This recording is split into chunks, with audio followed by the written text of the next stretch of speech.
கர்த்தருடைய மகா பரிசுத்த நாமத்திற்கு மகிமை உண்டாவதாக.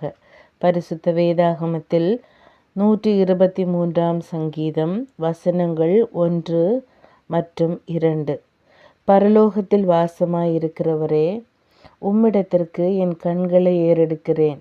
இதோ, வேலைக்காரரின் கண்கள் தங்கள் எஜமான்களின் கையை நோக்கி இருக்குமா போலவும், வேலைக்காரியின் கண்கள் தன் எஜமாட்டியின் கையை நோக்கி இருக்குமா போலவும், எங்கள் தேவனாகிய கர்த்தர் எங்களுக்கு இரக்கம் செய்யும் வரைக்கும் எங்கள் கண்கள் அவரை நோக்கி இருக்கிறது.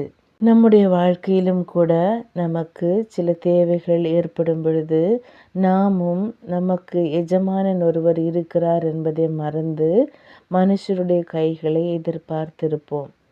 இந்த வசனம் நமக்கு உணர்த்துவது என்னவென்றால், தாவீது சொன்னது போல நாமும் வேலைக்காரரின் கண்கள் தன் எஜமான்களின் இரக்கத்திற்காய் காத்திருப்பது போலவும், ஒரு வேலைக்காரியின் கண்கள் தங்கள் எஜமாட்டிகளின் கைகளிலிருந்து கிடைக்கும் அந்த இரக்கத்திற்கு காத்திருப்பது போலவும், நாமும் நம்மை உருவாக்கி நம்மை இந்த நிமிஷம் வரையிலும் நடத்தி வருகிற நம்முடைய கர்த்தராகிய இயேசு கிறிஸ்துவனுடைய கரங்களையே எதிர்நோக்கி காத்திருக்கும் பொழுது நம்முடைய தேவைகளை தேவன் கனமாத்திரத்திலே நிறைவேற்ற வல்லவராயிருக்கிறார் என்பதை நாம் அறிந்து கொள்ள வேண்டும் என்பதே.